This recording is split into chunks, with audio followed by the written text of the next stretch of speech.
A spin. Looks like the 89 truck has looped it around here on the early laps. That is Stan Boyd. No caution as of yet. See if Stan can get it refired and get out of the way.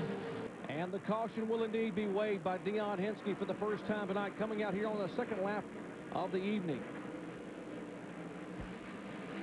Once again, the spin a moment ago by Stan Boyd in the 89 truck, the Bars Leaks machine. First lap to bring out the yellow. You see, just got loose, getting in the corner there. He chased it and chased it, chased it. And I know how that feels, Doc, and kind of ran out of racetrack there and got sideways, got looped around. No damage, no contact with the outside wall, no contact with any other truck. So he'll get back going and be in good shape. Now, you qualified fifth and ran competitively in the Busch race. The temperature's been pretty consistent all weekend. It's been gorgeous here, mid-70s, a little bit of a break. Whoa!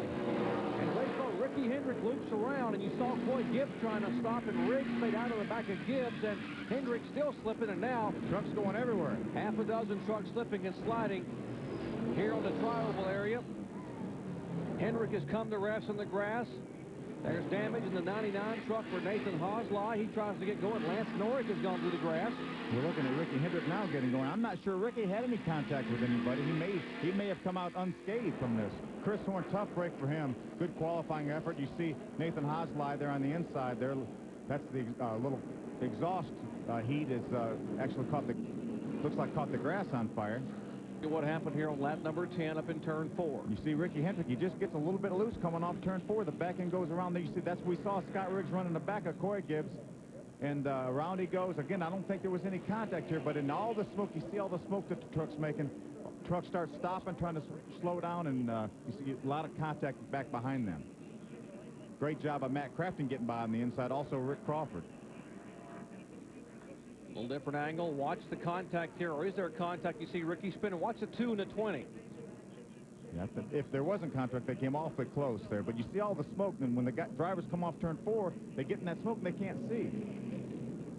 As a driver, what do you do when you're driving into a cloud? I mean, do you just keep it straight and hold on, or you keep it straight and rely on your spotter to tell you which way to go? That's why the spotters become invaluable. But a lot of times, you know, someone will hit the brakes, check up, and the guy in front behind him runs into him, and then gets somebody turning around, and then the racetrack gets blocked, and then that's where you see all the guys trying to take evasive action going through the infield.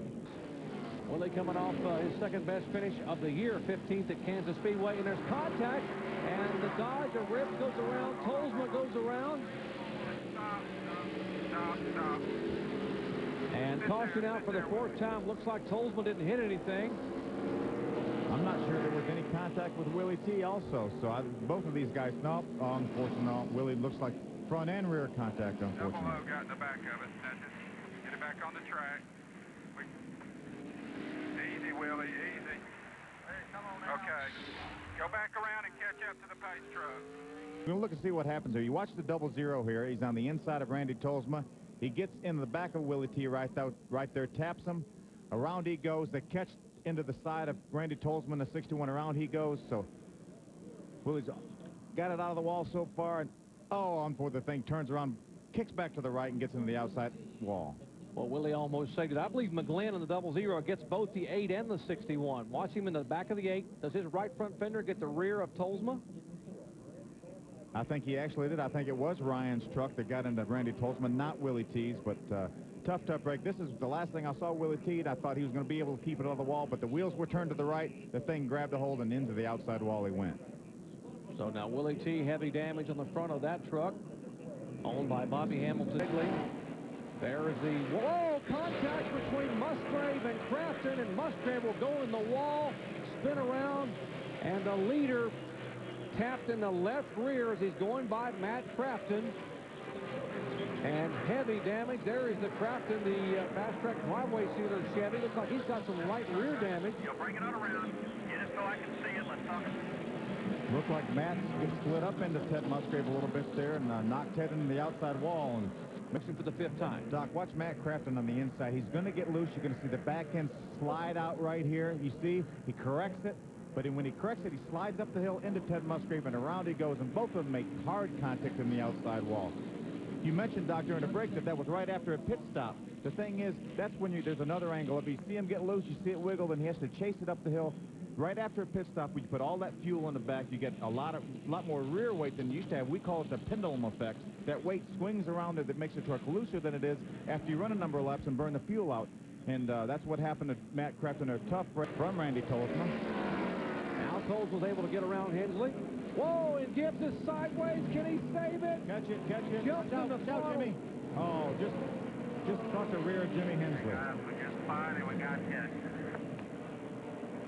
And they spin around, and the caution flag is indeed waving. Keep coming. Caution's out. Keep coming. We got hit in the front.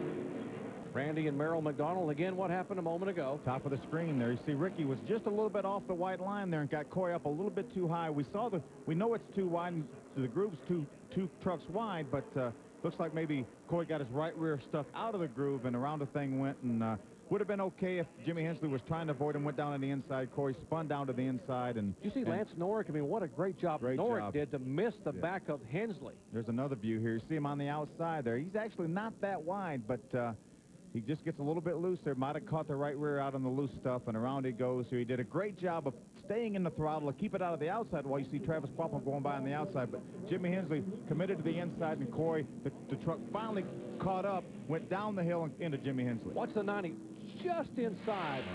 Okay, now from Travis Koppel's onboard camera. We're looking, there's Jimmy Hensley in the 72 on the inside. That's Randy Tolzman right in front of Travis Quappel. You see Coy, he wiggled a little bit. Ricky kind of went to the outside. He wiggled a little bit. Great job by Travis. Hey, and the 90 truck spins. That's Norrick up into the wall with 6 laps to go. And remember, we will not finish under caution at the caution wage for the 7th time today. NASCAR Craftsman Truck rules are we will get green, white, and checkered. Lance Norrick. Get some right side tires up here. Tell you what happened a moment ago, lap 144. See, Dennis Setzer already going out of the screen right there. Lance already turned around, backed in the inside wall pretty hard. Take another look at it. There was actually contact between Dennis Setzer in the 46 truck and Billy Bigley in the 75 truck. And it looked like Lance Norrick saw that. The trucks got sideways in front of him, and maybe he snatched the steering wheel or maybe hit the brake, and around the truck went.